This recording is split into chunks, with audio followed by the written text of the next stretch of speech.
और वो बुक मैंने खोल के देखी, 5-6 पन्ने पढ़े और बंद कर दिया क्योंकि बाउंसर थे। जब कुछ जानता भी नहीं था अध्यात्म के बारे में, कोई समझ नहीं थी, तब संपर्क में आया। और एक बहुत सुंदर बात जो वो करते हैं, ये एक बहुत इंपॉर्टेंट पॉइंट है जो मैं बार बार डिस्कस भी करता हूँ, look at a tree without the word tree. तो मुझे कहीं ना कहीं कृष्णमूर्ति साहब का नाम याद आया। जितना आप फ्यूचर में कुछ भी ढूंढ रहे हो, कृष्णमूर्ति साहब बोलते हैं कि you can look at an object without A thought.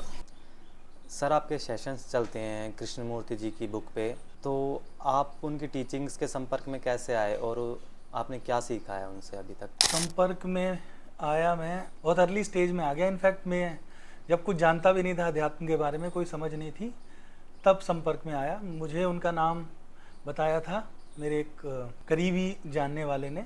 Basically मैं कहूँगा कि उन्हीं की वजह से मेरी अध्यात्म की शुरुआत हुई थी। तो उन्होंने मुझे, सत्येंद्र भाई हैं, उन्होंने नाम बताया मुझे, और फिर एक बुक में लेके आया जब मैं विपश्यना के शिविर में भी नहीं गया था। उससे पहले कृष्णमूर्ति साहब के बारे में उन्होंने बताया, एक बुक में ले आया और वो बुक मैंने खोल के देखी, 5-6 पन्ने पढ़े और बंद कर दिया क्योंकि बाउंसर थे। कुछ नहीं समझ में आया, एक शब्द जिसे कहते हैं वो नहीं समझ में आया, क्या बोल रहे हैं क्या। फिर दोबारा 2017 में कहीं फिर शायद उनसे चर्चा हुई, उन्होंने फिर नाम लिया। अब थोड़ा पढ़ा तो थोड़ा थोड़ा समझ में आने लगा कि हाँ, क्या हो रहा है, कुछ कुछ बोल रहे हैं। तो ईगो की कुछ लेयर्स अपने बारे में दिखने लगी। फिर आचार्य जी जिंदगी में आए, तो आचार्य जी को जब गहराई से सुना और उसके बाद दोबारा से कृष्णमूर्ति साहब को एक बार फिर पढ़ा 2020-21 में, तो फिर गहराई और बढ़ी। तो लगा कि हाँ, अब बात और बन रही है। और 2023 में फिर कुछ घटनाएं घटी, उसके बाद फिर कृष्णमूर्ति साहब फिर जिंदगी में आए। किसी ने कहा कि आप रेगुलर सेशन क्यों नहीं करते, ऐसा ज़रूरत महसूस होती है टच में रहने की। तो मुझे कहीं ना कहीं कृष्णमूर्ति साहब का नाम याद आया कि उनकी टीचिंग्स पे बात हो सकती है। तो उनकी एक बुक हमने उठाई, द अवेकनिंग ऑफ इंटेलिजेंस, और उस पर बात करना शुरू की। और इस बार वो फिर कुछ और ही बोल रहे थे। चौथी बार में जो समझ में आया वो मुझे लगता है गहरे से गहरा था। मैं ये नहीं कहता कि सब कुछ समझ में आ गया होगा, बट अभी की जो अंडरस्टैंडिंग चौथी बार में आई है, पहली 2 या 3 बार जो भी हुआ था उससे कहीं ज़्यादा गहरी। बहुत सीखा, बहुत समझा। एक्चुअल में वो बहुत सीधी बात करते हैं, बहुत डायरेक्टली बात करते हैं।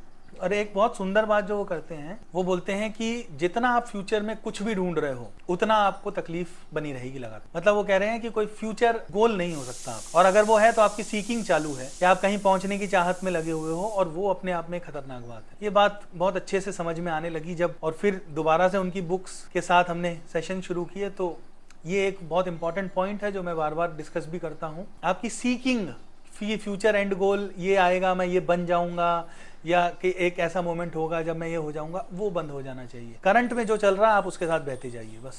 तो उनकी एक टीचिंग में एक जो सबसे फेमस चलता है कि जो मेडिटेशन में यूज़ करते हैं कि ट्री को बिना ट्री शब्द के देखो, तो उससे हम कैसे समझ सकते हैं उस चीज़ को? बहुत सुंदर बात है। वो सुंदर बात ऐसे है कि आपने ट्री शब्द लिया, हम कोई भी ले सकते हैं, कुछ भी ले सकते हैं, जैसे सोफ़ा, जैसे कुर्सी, जैसे ये मोबाइल, ठीक है, जैसे कोई व्यक्ति, सब इंक्लूड है उसमें। ट्री तो एक एग्जांपल है। नॉर्मली जब हम किसी भी वस्तु को देखते हैं, कोई भी ऑब्जेक्ट को देखते हैं, तो उस ऑब्जेक्ट के रिलेटेड जो भी नाम हमारे दिमाग में है या डिस्क्रिप्शन हमारे दिमाग में है, वो चलने लगता है। देखा है? तो जैसे मैंने, मान लीजिए ये कुर्सी मेरे सामने रखी है, इस कुर्सी की तरफ देखा और कुर्सी वर्ड मेरे दिमाग में आया, और उसके बाद कुर्सी से जुड़ी हुई कोई डिस्क्रिप्शन की ये ऐसी दिखती है या इसका ऐसा शेप है, या मेरी कोई घटना जो कुर्सी से जुड़ी हो वो मुझे याद आने लगे, तो अब क्या होगा?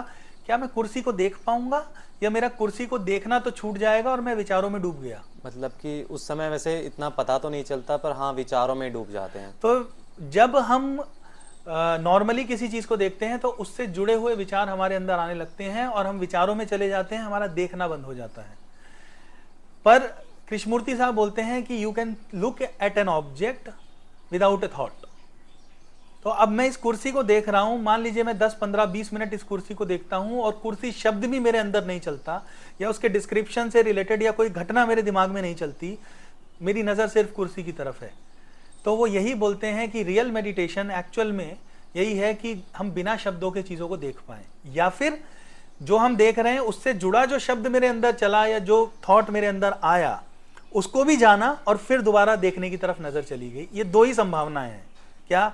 एक मैं देख रहा हूं और मेरे अंदर कोई विचार नहीं है उससे जुड़ा हुआ। जैसे पेड़ को देखा, पत्तियां हैं, वो पत्ती को देख रहा हूं, उसका तना है, उस तने को देख रहा हूं, मतलब जो कुछ भी मुझे दिखाई दे रहा है वो लगातार मैं देखता चला जा रहा हूं, उससे जुड़ा कोई विचार मेरे अंदर नहीं चलता। तो एक तो यही देखना है जिसे मेडिटेशन बोला जाता है, ध्यान।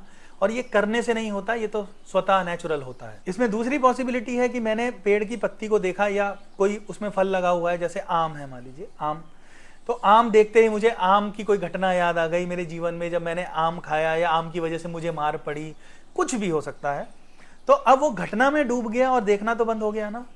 पर अगर मान लीजिए मैं देख रहा हूं और वो घटना याद आई, एक दो थॉट चले उस घटना से रिलेटेड और वो भी जाने गए, पता लगा उसके बारे में, और फिर मेरी नजर आम पे चली गई या उस पेड़ पे चली गई, तो अब मैं मेडिटेशन में हूं। यानी पहले मैं उस फूल, पत्ती, पेड़, आम, उन सबको जान रहा था, फिर मेरा दिमाग, मेरे अंदर कुछ विचार चले, मैंने उन विचारों को जाना और फिर वो विचार थम गए और मैं फिर दोबारा पेड़ की तरफ देखने लगा।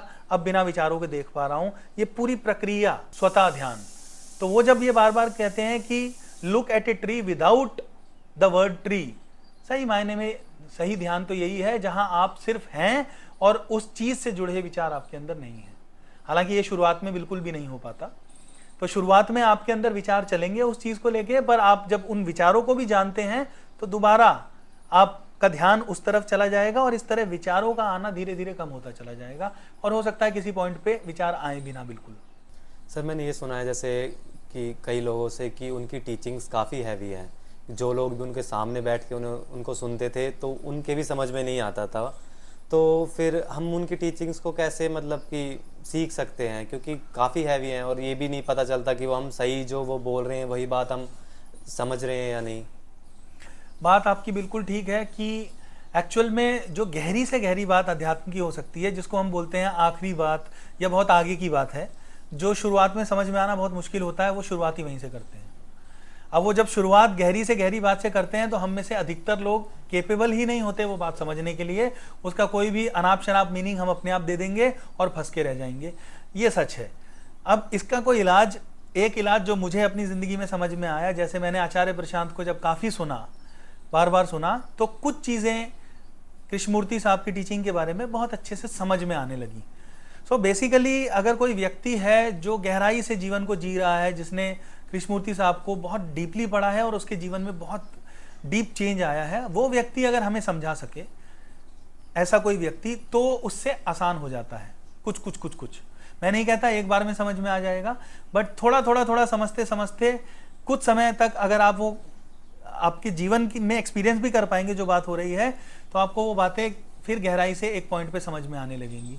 तो एक तरीका तो यही है, कोई व्यक्ति जिसने जो गहरा जीवन जी रहा हो और जिसने उनको पढ़ा हो, सुना हो, समझा हो और उनकी टीचिंग्स को जी भी रहा हो अपने जीवन में, वो व्यक्ति अगर समझाए, किसी तरीके से एक्सप्लेन करे और जहाँ जहाँ हम अटके वो एक्सप्लेनेशन रेगुलर बेसिस पे मिलती रहे, तो फिर शायद समझना आसान हो सकता है। ये एक तरीका है। अदरवाइज बहुत लोग जब उनको डायरेक्टली सुनते हैं अपना ही मीनिंग दे देते हैं और अपने ही जाल में फंस के रह जाते हैं। ऐसा अक्सर देखा गया है।